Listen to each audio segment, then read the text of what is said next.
Hello बच्चों, तो मेरा नाम है आकांक्षा वर्मा। जैसे कि हमने पहले अपने 3 क्लासेस में 3 चैप्टर में कंप्लीट कर चुका है जो भी हमारा मैटर था, और इस चैप्टर में हम हीट के बारे में पढ़ने वाले हैं, ठीक है? तो पहले हम लोगों ने क्या पढ़ा था कि जो कॉटन फाइबर्स होते हैं, आपने पढ़ा था चैप्टर 3 में, जो हम कपड़े पहनते हैं ठंडियों में, गर्मियों में, हमारे दोनों ही तरफ के जो कपड़े होते हैं अलग-अलग होते हैं। लेकिन आपको इस कपड़ों की ज़रूरत कैसे पड़ती है? जैसे गर्मी में हम लाइट कलर्स कपड़े पहनते हैं और ठंडी में हम गर्म कपड़े पहनते हैं, डार्क कलर्स के कपड़े पहनते हैं, ऐसा क्यों?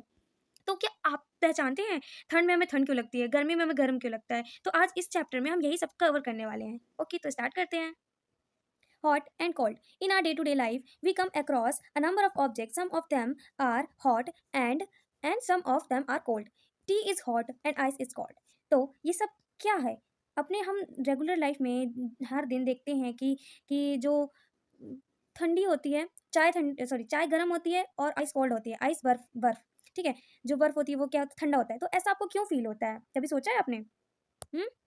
तो इसी को बोल रहा है कि इस टेबल में लिस्ट करिए, लिखिए क्या चीज़ ठंडी, क्या चीज़ गरम होती है। तो जैसे आइसक्रीम है, तो आइसक्रीम को आप क्या कहेंगे? ठंडी की गरम? आप ही बताइए, बहुत ईज़ी आंसर है, ठंडी। ठीक है? ये कोल्ड होती है। और spoon in a tea cup, तो अगर एक स्पून है, उसको एक कप में डाल देंगे जिसमें चाय होगी, तो वो गरम गरम चाय होगी तो गरम गरम गरम कहेंगे ना उसको। और फ्रूट जूस क्या होता है? वो भी कोल्ड होता है, मतलब वार्म, गरम नहीं होता, कोल्ड ही होता है, ठीक होता है अकॉर्डिंग टू टेम्परेचर, ठीक है? Surrounding, handle of a flying pan. अगर देखा होगा आपने, जो पैन होता है ना, तवा तवा का जो प हैंडल होता है, उस वो गरम होता है क्या? नहीं ना, नहीं होता, है ना? तो ये सारे कुछ एग्ज़ाम्पल्स थे। अगर उसमें वुडन लगा होगा तो वुडन उतना गरम नहीं होता, लेकिन अगर आप उसको उसको लोहे के जैसे ही टच करेंगे तो वो गरम होता है। इसके बाद एक्टिविटी, इसके बाद हमको ये दिया गया है, इसको पढ़ लेते हैं अपन पहले। We see that some objects are cold while some are hot. You also know that some objects are hotter than other while some are colder than others. How do we decide which object is hotter than which than the other? We often do by touching the object, but it is our sense of touch rebel. Let us find out. तो इस para में simply बोल रहा है कि जब हमने ये इस टेबल पे जब जो भी हमने लिखा होगा, तो उसमें देखा होगा आइसक्रीम हो गई ठंडी हो गई, और जैसे कि हैंडल हो गया पैन का वो गर्म हो गया। तो ये हम कैसे डिस्क्राइब कर रहे हैं कि कौन सी चीज़ ठंडी है, कौन सी चीज़ गर्म है, कौन सी चीज़ ज़्यादा गर्म है, कौन सी ज़्यादा ठंडी है। तो ये हम कैसे महसूस कर रहे हैं? तो हम जब कोई चीज़ छूते हैं तभी हमें महसूस होती है कि अगर आप पैन को टच करेंगे और आइसक्रीम को टच करेंगे, तो जो कंपैरिजन आएगा आपके पास वो कैसे आ रहा है? आपके टच करने के बाद ही आप एक रिजल्ट निकाल पा रहे हैं ना? ठीक है, अब एक्टिविटी देखते हैं, एक्टिविटी क्या बोल रही है। तो इस एक्टिविटी में कुछ नहीं है, इस एक्टिविटी में सिर्फ ये बोल रहा है कि आपको 3 मग लेना, और 3 मग में लेने के बाद उनमें पानी भरना है, ठीक है? सिंपल वाटर नहीं होने चाहिए। मग ए है जैसे, तो आपके मग ए में कोल्ड वाटर होगा, मग बी में हॉट वाटर होगा, और जो मग सी होगा ये वाला मग, तो इसमें आपको क्या करना है, hot water and cold water दोनों को मिक्स करके डालना है। उसके बाद आपको एक प्रोसेस करनी होगी। एक चीज़ और ध्यान रखिएगा, ये सब काम करते वक़्त आप बहुत केयरफुल रहिएगा, और पानी ज़्यादा गर्म नहीं लीजिएगा, ज़्यादा ठंडा नहीं लीजिएगा, ठीक है? जिसके कारण आपको कोई दिक्कत नहीं हो। तो फिर इस मग लेने के बाद आपको तीनों मग तैयार करने के बाद आपको सी वाला जो मग है, जो मग सी है, इसमें आपको आपका लेफ्ट हैंड डालना है। सॉरी, सॉरी, ऐसा नहीं है। जो पहले जो मग ए है, इसमें आपको अपना लेफ्ट हैंड डालना है। एक हाथ इसमें डालना है, एक हाथ इसमें डालना है। लेफ्ट हैंड ए वाले मग में, राइट हैंड बी वाले मग में, एंड देन डालने के बाद थोड़ी देर 1-2 मिनट के बाद आपको देख दोनों हाथ निकाल के सी वाले में डालना है, ठीक है? उसके बाद आपके जो हैंड्स फ़ील कर रहे होंगे, आपको पता है क्या फ़ील कर रहा होगा? अगर नहीं पता तो एक बार कर लीजिएगा, पर एक बारी मैं बता देती हूँ। तो जो लेफ्ट हैंड आपका मग ए में था, तो मग ए में क्या था? Cold water. मग बी में क्या था? Hot water. तो आपका लेफ्ट हैंड कोल्ड होगा एंड राइट हैंड हॉट होगा। और फिर जब दोनों 1 मिनट बाद दोनों को आप सी में डाल रहे होंगे जब, उसमें आपको एक फीलिंग होगी जो कि आपके जो राइट हैंड होगा जो कोल्ड वाला है, उसको थोड़ा-सा वार्म फ़ील होगा, और जो आपका राइट हैंड है, लेफ्ट हैंड कोल्ड वाला है जो वार्म फ़ील करेगा, जो आपका ये वाला हाथ है, राइट हैंड है, तो वो फ़ील करेगा थोड़ा-सा कोल्ड, है ना? क्योंकि उसका टेम्परेचर पहले से ज़्यादा था। सिंपल यही बता दिया गया है इसमें। तो ये कंपैरिज़न कैसे स्टार्टअप होता है बताइए? अब आप ही सोचिएगा कि आपका टेम्परेचर तो सेम था, आपने अपने अपने हाथ का टेम्परेचर चेंज किया, जिसके कारण आपको तीनों का पानी का जो टेम्परेचर है अलग-अलग फ़ील हो रहा था, है ना? ऐसा क्यों? देखिए, ये बोज़ो ने भी वही काम किया है, बोल रहा है Bozo says my left hand tells me that the water in mug C hot and the right hand tells me that the water in mug is cold, what should I conclude? ये भी यही बोल रहा है कि बताइए ये क्या करे? जो बोज़ो है, बोज़ो ने क्या पाया कि जो लेफ्ट हैंड है उसका वो वार्म महसूस कर रहा है, गर्म महसूस कर रहा है, और जो उसका राइट हैंड है वो कोल्ड कोल्ड महसूस कर रहा है, तो वो क्या कंक्लूड करे? बोज़ो परेशान है। तो ये कुछ नहीं है, ये सिर्फ़ आपके टेम्परेचर चेंज करने की वज़ह से हुआ है ना? तो अब ये सब करने के बाद बुज़ो अभी भी कन्फ्यूज़न में है कि किसको गरम बोले, किसको ठंडा। लेकिन आपने एक चीज़ पढ़ी होगी या फिर अपने घर में देखी होगी कि जब आप कभी बीमार हुए हैं, तो आपको आपका टेम्परेचर किसी ने मेज़रमेंट किया होगा कि आप कितने गरम हैं, कितने नहीं। एग्ज़ैक्टली वही यहाँ पे यूज़ होने वाला है। बहुत ईज़ी सा चैप्टर है ये वैसे भी। टेम्परेचर की बात अभी हम आगे देखने वाले हैं। देखिए, तो बुज़ो अभी भी कन्फ्यूज़ है कि किसको ठंडा बोले, किसको गरम बोले। तो इसको मेज़रमेंट करने के लिए एक टेम्परेचर करके एक टेम्परेचर होता है किसी का भी, ठीक है? किसी भी ऑब्जेक्ट का, जिसे हम गरम या ठंडा कह देते हैं, ठीक है? उसके बाद जो टेम्परेचर है, देखिए ये Do we find out how hot an object is really is a reliable measure of the hotness of an object is its temperature, है ना, जैसे मैंने पहले बताया temperature is measured by a device is called thermometer. Thermometer, ठीक है। तो temperature कैसे नापा जाता है किसी का भी? थर्मोमीटर से। मेजरमेंट किससे? थर्मोमीटर से। अब थर्मोमीटर के बारे में देखते हैं। तो मेजरमेंट ऑफ टेम्परेचर जो बताया गया है वो क्या बता दिया गया? थर्मोमीटर, ठीक है ना। इसके बाद क्या बोल रहा है? फिर से मेजरिंग टेम्परेचर में फिर वही बात करेगा। ये सब में यही सब लिखा हुआ है कि आप जब छोटे थे, आप अपने घर में देखे होंगे, जब भी किसी को बुखार हुआ होगा, आपके जो सेम चीज मैंने पहले बता दी, बुखार हुआ तो थर्मोमीटर से क्या किया था? टेम्परेचर देखा था, उसके बाद उस हिसाब से आपको मेडिसिन दिया था, नहीं आपके मम्मी पापा ने। तो उसके बाद लेकिन वो टेम्परेचर चेंज जो हमारी बॉडी का टेम्परेचर बताता है वो थर्मोमीटर अलग होता है, और जो अलग अलग अलग जो ऑब्जेक्ट्स का थर्मोमीटर टेम्परेचर जो मेजरमेंट करते हैं वो थर्मोमीटर्स अलग होते हैं। तो जो हमारी बॉडी को टेम्परेचर मेजर करता है उस थर्मोमीटर का नाम क्या नाम है? Clinical thermometer. ये क्लिनिकल थर्मोमीटर होता है जो बॉडी टेम्परेचर को फाइंड करता है, ठीक है। तो ये बात होगी कि बॉडी के टेम्परेचर को फाइंड करने के लिए क्लिनिकल थर्मोमीटर का यूज़ होता है। लेकिन अगर आपके पास क्वेश्चन ऐसा आता है कि टेम्परेचर किससे मेजर किया जाता है? थर्मोमीटर से मेजर किया जाता है। क्वेश्चन आता है कि उसको पूरा डिफाइन कीजिए। तो सिंपली यही आंसर है इसी पैराग्राफ में। बोल दीजिएगा आप कैसा। ये एक थर्मोमीटर है, इसका डायग्राम बढ़िया सुंदर से बना के आ जाइएगा। बढ़िया, मेरे बच्चे तो वैसे बहुत अच्छा बनाते हैं सब कुछ। तो आई होप कि आप करके आओगे, ठीक है ना, मेरा नाम रोशन करोगे। इसके बाद क्या है? देखिए, ये थर्मोमीटर है। थर्मोमीटर में आपको एक मरकरी, बहुत ईजी है, पीछे तरफ बल्ब है, मरकरी मिल जाएगी। एक ग्लास ट्यूब जैसी बनी रहेगी, कोनिकल रहेगी ये थोड़ा सा सामने से। Long narrow uniform glass tube, ऐसे बढ़िया से लिख के आइएगा। और मरकरी रहती है पीछे बल्ब में। और ये अप टू कहाँ तक क्या फाइंड कर सकती है? ये up to 35 degree Celsius to 42 degree Celsius तक का टेम्परेचर नाप सकती है, ठीक है। ये बात बहुत अच्छे से लिख के आइएगा। 35 degree Celsius to 42 degree Celsius. Celsius का एक मेजरमेंट की स्केल है, ज़्यादा दिक्कत लेने की बात नहीं है। सेल्सियस मेजरमेंट की स्केल है जो कि हम लोग यूज़ करते हैं, ठीक है। इसके अलावा भी बहुत सारी है, कैल्विन है और फैरेड है ना। तो लेकिन इंडिया में जो यूज़ होती है वो सेल्सियस है, तो इसको इंपॉर्टेंट याद रखने की जरूरत है, बस और कुछ नहीं। मरकरी होती है, एक एलिमेंट है, मरकरी पढ़ा होगा आप लोगों ने। मरकरी जो कि बहुत भारी होती है, अगर है ना देखा जाए तो। लिक्विड स्टेट में तो उतनी भारी नहीं होती, लेकिन अगर सॉलिड स्टेट में देखो तो बहुत बहुत भारी होती है। तो सिंपल अगर टेम्परेचर के लिए बोलता है तो ये क्लिनिकल टेम्परेचर का टर्म बनाइएगा, बढ़िया से डायग्राम बता दीजिए कि इसमें 35 डिग्री सेल्सियस तो 42 डिग्री सेल्सियस तक का नाप सकती है। और कोनिकल होती है, लॉन्ग होती है, नैरो होती है, ग्लास ट्यूब होती है और मरकरी होती है, बस और क्या, बस इतना ही तो है। और उस बारे में भी इतना ही बोल रहा है। If you not see the mercury, सब फालतू बोल रहा है कि अगर मरकरी नहीं दिखती आपको, थोड़ा उसको टेढ़ा करो तो दिख जाएगी।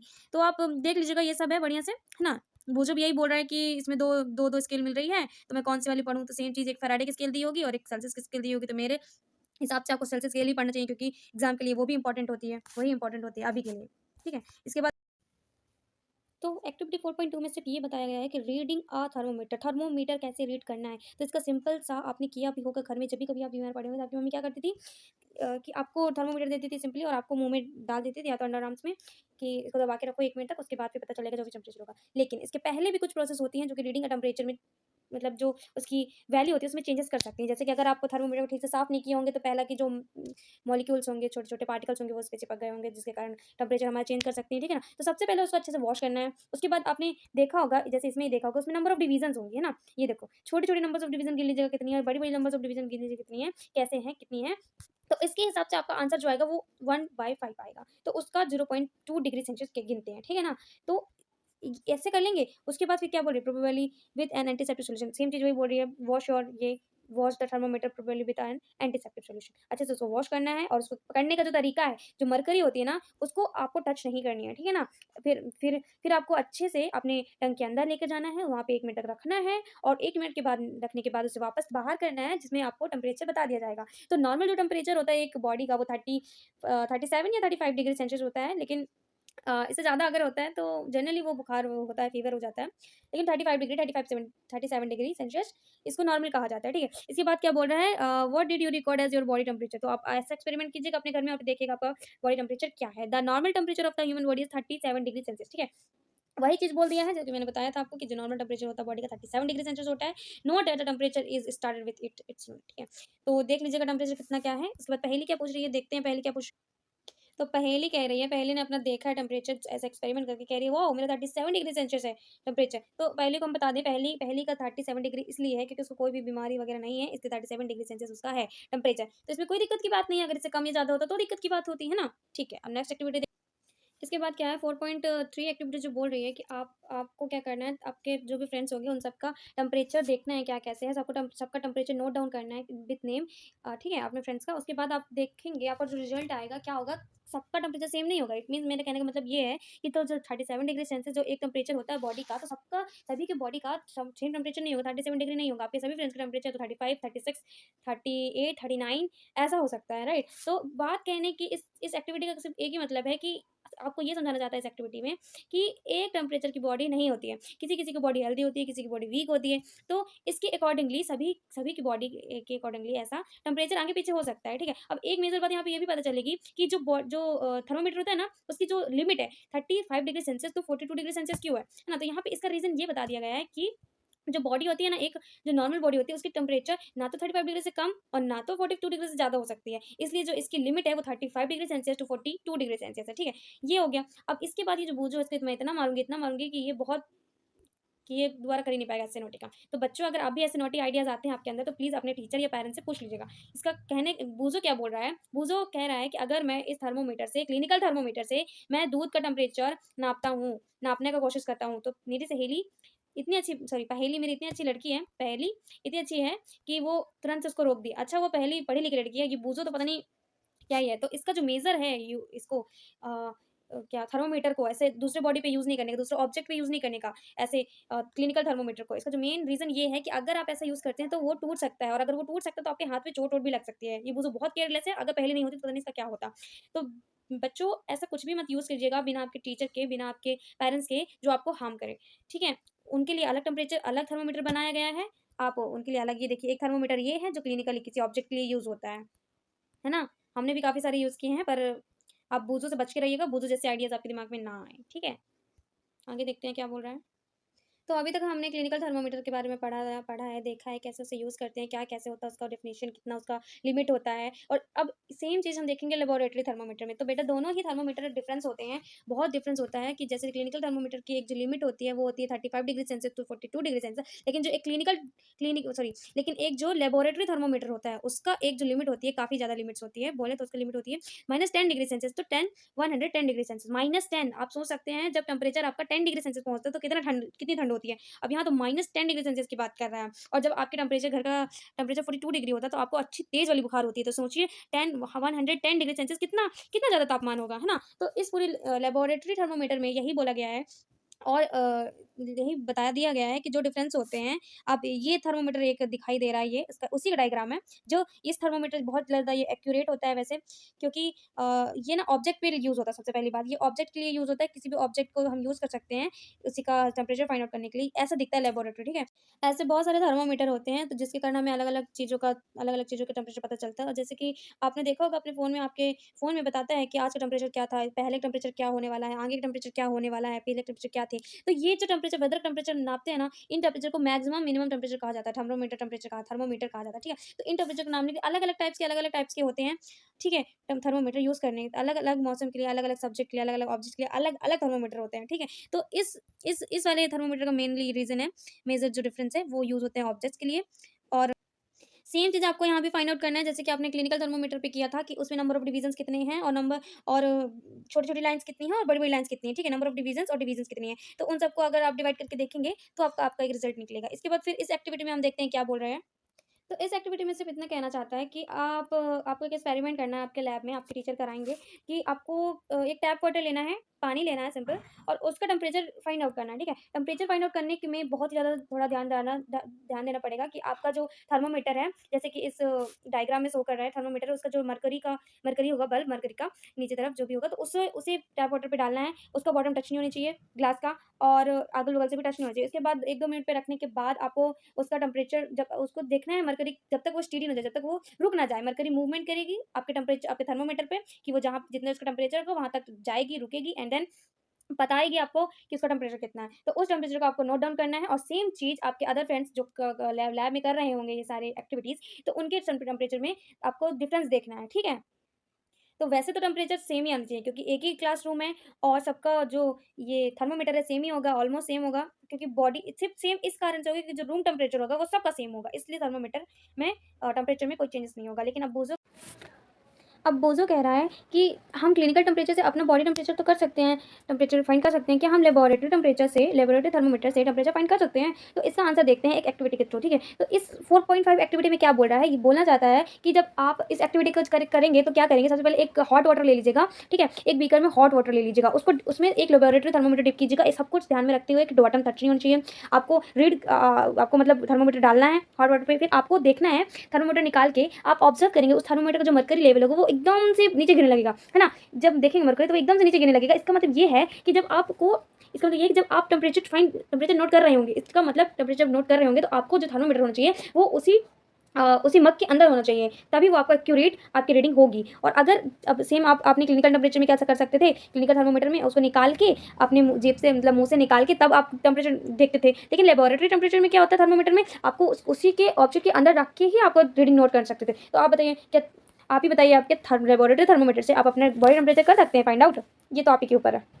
तो ऑब्वियसली आप एक लेबोरेटरी थर्मोमीटर से अपना बॉडी टेम्परेचर नहीं नहीं फाइंड आउट कर सकते हैं ठीक से, ठीक है। लेबोरेटरी थर्मोमीटर से तो नहीं फाइंड आउट करते, लेकिन आपने एक चीज़ नोटिस की क्या कि आपने जब क्लिनिकल थर्मोमीटर यूज़ किया था तो उसके मरकरी क्यों नहीं फॉल होती है? सोचा क्या, देखा क्या, नहीं देखा ना, चलो अभी मैं आपको बता देती हूँ। तो ये थर्मोमीटर है आपका क्लिनिकल थर्मोमीटर, उसमें एक किंक टाइप में ये होती है जो कि थर्मोमीटर को फॉल होने से, सॉरी, मरकरी को फॉल होने से रोकती है, जिसके कारण हमें अपना बॉडी टेम्परेचर एक्जैक्ट पता चलता है। लेकिन इसके सिवा, मरकरी के सिवा हम डिजिटल वाले थर्मोमीटर भी यूज़ कर सकते हैं। मरकरी एक टॉक्सिक सब्सटेंस है विच इज़ वेरी, कभी मतलब नुकसान भी कर सकती है अगर थर्मोमीटर टूट जाता है तो हम डिजिटल थर्मोमीटर भी यूज़ कर सकते हैं, ये है, ठीक है।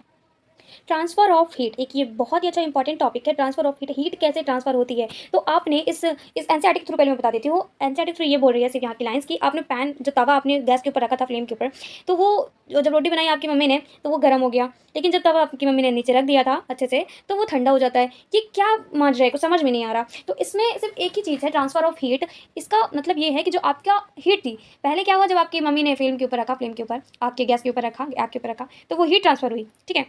तो वो क्या हुआ, आपका तवा गर्म हुआ, उसके बाद आपकी रोटी बढ़िया पक गई, रोटी में भी हीट ट्रांसफर हुई, जब ये रोटी पकी उसके बाद क्या हुआ कि आपका तवा जो होता है वो धीरे धीरे कोल्ड होने लगता है। तो भाई जब वो रोटी मतलब रोटी वगैरह सब हो गई, वो पैन का हीट वो जितना था वो चली कहाँ गई हीट, तो वो जो हीट सराउंडिंग में जाके सराउंडिंग में ट्रांसफ़र हो गई। ये जो हीट ट्रांसफ़र हो रही है गैस से पैन में, पैन से सराउंडिंग में, ये चीज़ को ही, ये जो जैसे सराउंडिंग हो रही है उसे ही ट्रांसफ़र ऑफ हीट कहते हैं, ठीक है। तो ये हो गई एनसीईआरटी की लाइन्स, ये जो बोल रही है। लेकिन इसके अलावा अगर आप अपने सराउंडिंग में देखेंगे तो हीट कैसे कहाँ कहाँ से ट्रांसफ़र होती है, ठंडी गर्मी का मौसम आता है हीट ट्रांसफ़र होती है, ठंड से गर्म आती है, गर्म से ठंड आती है। इसके बाद फिर आपने ठंड में बहुत ही ज़्यादा नॉटी आपने देखा होगा, जब ठंडे ठंडे हाथ किसी और के गाल में लगाते हैं तो बड़ा गरम गरम लगता है ना, तो उसकी हीट आपको हीट ट्रांसफर हो रही है, वही आपको महसूस होता है। ये सारे एग्जांपल्स और हैं हीट के, हीट ट्रांसफर हो, ठीक है, ट्रांसफर ऑफ हीट के। फिर पहले क्या बोल रही है, पहली आज दस it means the heat will be not will be transfer if the temperature of two object is the same.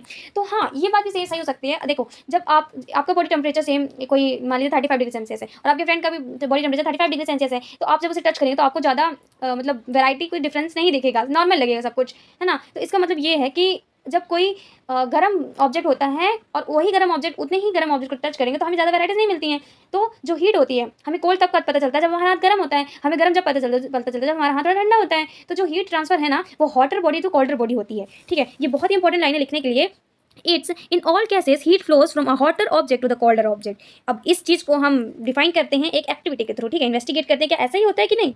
तो इस एक्टिविटी में आपको क्या करना है कि आपको एक रॉड लेनी है, वो चाहे तो एल्यूमिनियम की हो या फिर आयरन की हो, और उसको एक स्टैंड बना के, मतलब या ब्रिक्स भी यूज़ कर सकते हैं जैसे कि आपको फिगर में बता दिया गया है। उसको बढ़िया से होल्ड करके रखना है ये रॉड को, उसमें कुछ वैक्स के पीसेस लगा देना है। वैक्स पीसेस में डिफाइन करूँ तो कुछ ऐसे ऐसे पीसेस लगाना है, ऐसे चीज़ को वहाँ पे स्टिक करना है कि जो कि मतलब तो हीट कंडक्टिंग हो, है ना। हीट कंडक्टिंग कहने का मतलब है कि जो थोड़ी सी हीट में मतलब पिघल जाती हो, कुछ ऐसे। तो ऐसा एग्जाम्पल क्या दे सकते हैं आप सोच के कमेंट कीजिए, ठीक है। तो ऐसा फिर इसको कर देना है, क्या नाम है इसको, क्या बोलते हैं, कैंडल लगाना है। उसके बाद फिर कैंडल जब जला देंगे आप तो क्या, उसको पूरा ऑब्जर्व कीजिएगा। ऑब्जर्वेशन में आपको क्या मिलेगा कि जो हीट है, ठीक है, हीट कैंडल से जो आग जल रही है, फ्लेम में आपने जो भी लगाया है, तो जो आग जल रही है हीट कंडक्टिंग, जो मेटल है आपका, ठीक है, चाहे वो एल्यूमिनियम हो चाहे वो आयरन हो, तो जो मेटल है आपका, जो पीस है, रॉड है, ये वो गर्म हो रही है, ठीक है। और गर्म होने के बाद आपको ये जो वैक्स स्टिक लगाए थे इक्वल डिस्टेंस पे, वो ठीक है, एक के बाद एक आपको दिखेगा आपके ऑब्जर्वेशन की, पहली जो होगी, जो सबसे नियरेस्ट होगी फ्लेम के, वो सबसे पहले पिघल जाएगी, उसके बाद जो दूसरी होगी, उसके बाद वो पिघलेगी, उसके बाद थर्ड नंबर, उसके बाद फोर्थ, एंड ऑल जितने आपकी रॉड होगी, लेंथ होगी, ठीक है। तो इस ऐसा होने का मतलब क्या है कि पहले ये वैक्स हो गई, पहले ये वाली वैक्स मतलब पिघल गई, ये फिर ये वाली पीस पिघल गई, फिर ये वाली पीस पिघल गई, ये आखिर हो कैसे रहा है। तो पिघलना तो तीनों को एक साथ पिघल जाए ना, ठीक है, ऐसे बहुत सारे क्वेश्चन आएंगे आपके माइंड में, आने भी चाहिए, अच्छी बात है, लेकिन इसका जस्ट एक रीजन है कि हीट कंडक्ट हो रही है, ठीक है, ये रॉड हीट कंडक्ट कर रही है, यहाँ पे ज़्यादा हीट होगी, यहाँ पे कम होगी, यहाँ पे ज़्यादा, मतलब ऐसे जो हीट होगी, सबसे ज़्यादा हीट कहाँ पे होगी, यहाँ पे, ये जहाँ पे फ्लेम चल रही है, फिर ऐसे कर करके हीट कम हो रही है, तो ये जो वैक्स है इसलिए पहले जो ज़्यादा हीट पा रही है वो पिघल रही है, मेल्ट हो रही है, उसके बाद दूसरी, फिर दूसरी, फिर दूसरी, ठीक है। तो ये आपको समझ में आ गया कि colder body hotter body to colder जाती है, ठीक है, कौन, हीट ट्रांसफर होती है। अब एक मेजर चीज यहाँ पे देखेंगे, एक बहुत ही मेजर वर्ड है कंडक्शन। जो कंडक्शन है मतलब ट्रांसफर ऑफ हीट जो प्रोसेस होती है, देखिए ये लिखा होगा, heat is transferred by the process of conduction, heat is transferred by the process, ये लिखिए, heat is transferred by the process of conduction. जो कंडक्शन वर्ड है आपको आगे भी बहुत यूज होने वाला है, इसलिए अच्छे से इसकी डेफिनेशन याद रख लेना है। Heat is transferred by the process of conduction, conduction एक ऐसी प्रोसेस है जिससे हीट ट्रांसफर होती है। बस इसमें इतना ही था। अब आगे वाली देखते हैं एक्टिविटीज क्या कह रहे हैं। क्वेश्चन छूटा था यहाँ पे, क्या हर मेटल, हर एक चीज हीट इजिली कंडक्ट कर लेती है, हर एक ऐसी चीज जो भी हो, है ना, तो इजिली हीट कंडक्ट कर लेती है, कि कंडक्ट करने का मतलब इजिली हीट अब्जॉर्ब कर लेती है, ले लेती है। तो ये आपके ऊपर क्वेश्चन है कि आप अलग अलग चीजों को ऑब्जर्व कीजिएगा, जो हीट कंडक्टिंग हो, हीट कंडक्टिंग नहीं हो, जिसके पास हीट मिल रही हो, नहीं मिल रही हो, तो ये आप देखिएगा, अपने आसपास ऑब्जर्व कीजिएगा। तो आपने एक चीज देखा होगा, पैन का मैंने बहुत देर से एग्जांपल देती आ रही हूँ कि आपने आपकी मम्मी जो रोटी बनाई, उसको पैन को आग पे रखने के बाद बार बार रोटी बनाई, तो क्या करती होंगी, बार बार सेकती होंगी। तो जब उसे सेकती होंगी तो क्या करती होंगी, आपका जो पैन होता है तवा, उसको उठा के साइड में रखती होंगी। तो अगर सोचिए आपकी मम्मी के जो पैन है उस पर हैंडल नहीं हो, तो आपकी मम्मी का हाथ बर्न हो सकता है ना। तो इसके पीछे लगाने का ही रीजन यही है कि आपकी मम्मी का हाथ बर्न ना हो। मतलब कि कहने का ये है कि हीट कंडक्टिंग जो मेटल है वो धीरे धीरे colder to body to hotter body to colder होती है ना, ठीक है। तो 4.7 एक्टिविटी में आपको ये एक्सपेरिमेंट करना है कि आपको एक हॉट वाटर लेना है, हीट वाटर लेना है, पैन में डाल लेना है उस पर, या फिर एक बीकर में डाल लेना है। उसमें अलग अलग टाइप्स के, ये इस एक्टिविटी की बात हो रही है, उसमें अलग अलग ऑब्जेक्ट डाल लीजिए, जैसे कि हो गया स्केल, रॉड, पेंसिल और डिवाइडर, है ना। ऐसे ऑब्जेक्ट जो लिखे होंगे आपको डाल लेना है। ये लिखा देखिए, steel, spoon, plastic, scale, pencil, divider, dip it one end, ठीक है। तो इसके वन एंड इसको एक तरफ से उसके अंदर डाल देना है, ठीक है। उसके बाद डालने के बाद आप ऑब्जर्व करिएगा कि जो चीज़ बहुत जल्दी गर्म हो गई है उसको ऊपर से टच कीजिएगा सारे को, यहाँ पे जो भी ऑब्जर्व आपने डाला है उसमें। उसके बाद थोड़ी देर बाद उसे टच कीजिएगा तो देखिएगा कौन सा ज़्यादा गर्म है टिप तक, ठीक है। जो टिप पे गर्म होगा जल्दी बाकी कंपैरिजन में, तो वो एक कंडक्टर कहलाते हैं। फॉर एग्जांपल इसमें एग्जांपल क्या दिए गए हैं, एल्यूमिनियम, आयरन, कॉपर, ये सारे एग्जांपल्स हैं कि गुड कंडक्टर के, ठीक है। कंडक्टर जो हीट जल्दी कंडक्ट कर लेते हैं। इंसुलेटर, ये बहुत इंपॉर्टेंट वर्ड है, ये भी इंसुलेटर, कंडक्टर, इंसुलेटर हो गया, ठीक है। देखो पहले हम लोगों ने क्या पढ़ा था यहाँ पे, कंडक्शन क्या होती है, एक प्रोसेस होती है जिसमें हीट ट्रांसफर होती है। फिर अब कौन सा वर्ड है, कंडक्टर्स क्या होते हैं कि जो कि जल्दी हीट एब्जॉर्ब कर लेते हैं, मतलब गुड कंडक्टर्स होते हैं। गुड कंडक्टर्स मतलब हीट को एब्जॉर्ब करने वाले। इंसुलेटर मतलब हीट को ठीक से एब्जॉर्ब नहीं करने वाले। फॉर एग्जांपल पेंसिल हो गया, प्लास्टिक, ये हो गया प्लास्टिक, स्केल हो गया, ये सारे इंसुलेटर्स होते हैं जो हीट को कम एब्जॉर्ब करते हैं। तो ये वर्ड बहुत इंपॉर्टेंट है, conduction, conductors and insulator. Conduction होते हैं the process of heat transfer, conductor होते हैं जो कि हीट अच्छी खासी heat amount of heat conduct कर सकते हैं। इंसुलेटर्स होते हैं जो कम हीट अमाउंट हीट एब्जॉर्ब करते हैं, ठीक है। इसके बाद क्या बोल रहा है, ठीक है, इस ऑब्जर्वेशन में क्या पा लिया आपने, जो होते हैं कंडक्टर्स, इंसुलेटर्स। कंडक्टर्स क्या होते हैं, जो अच्छी हीट पकड़ लेते हैं, और जो इंसुलेटर्स होते हैं जो हीट एब्जॉर्ब नहीं करते हैं। तो इसमें देख लिया आपने। इसके बाद कह रहा है कि the water and air are poor conductors of heat. जो वाटर होता है और एयर होता है वो पुअर कंडक्टर होता है। फिर how does the heat transfer takes place in this substance, let us find out. तो इसको देखते हैं कि जो वाटर और एयर होता है तो वो तो पुअर कंडक्टर कह रहा है, लेकिन ये ऑब्जेक्ट कैसे इतने अच्छे से हीट ऑब्जर्व कर रहे हैं, इसको देखते हैं अब। तो एक्टिव 4.8 में भी सिंपल ही बोल दिया गया है कि आपको एक फ्लास्क लेना है। फ्लास्क आपको दिखाई देगा, आपको गिरा, तो इस डायग्राम में आपको क्लियर कर देता है आपको जो चीज़ की ज़रूरत होगी। जैसे ट्राइपॉड स्टैंड हो गया, फ्लेम हो गई, एक ये क्या बोलते हैं इसको, कौन, फ्लास्क है क्या, एक में जार है, क्या लिखा हुआ है यहाँ पे, फ्लास्क की है, राउंड बॉटम फ्लास्क। उसके बाद बोल रहा है कि इसको ये सब ले लेना है, क्रिस्टल ले लेना है। क्रिस्टल कौन सा लेना है, पोटेशियम परमैंगनेट, ये रहा पोटेशियम परमैंगनेट लेना है आपको, उसको डाल देना है, ठीक है। इसके अंदर डाल देना बढ़िया से, आग जलाइएगा। आग जलाने के बाद देखिएगा उसमें क्या जो ऑब्जर्वेशन आ रही है, पोटेशियम परमैंगनेट ऊपर जाएगा, ऐसे जाएगा, फिर ऐसे आ जाएगा, ऐसे जाएगा, फिर ऐसे ऐसे ऐसे ऐसे। तो जब ये जो बवंडर बन रहा है, जैसे कि आप लोगों ने चाय में भी देखे होगी, पानी में भी देखोगे, जब पानी उबलता है तो कैसे बन जाते हैं ना ऐसे, तो वही चीज़ सेम इसमें बनेगी। तो इसमें इसका कहने का मतलब इतना है कि ये जो प्रोसेस होती है कन्वेक्शन होती है, ठीक है। कन्वेक्शन प्रोसेस होती है। कन्वेक्शन प्रोसेस में क्या बताता है कि जब वाटर ऐसे गर्म होती है कुछ, तो ऊपर जाती है फिर नीचे आती है, ऊपर जाती है फिर नीचे आती है। तो सिंपली यही चीज़ होती है। इसी ऐसे ही सिमिलर वेज में जो एयर होती है वो ट्रेवल करती है कहाँ पे, अपने सराउंडिंग में। जो चीज़ गर्म होती है वो ऊपर जाती है, फिर ठंडी होकर फिर नीचे आती है, ठीक है।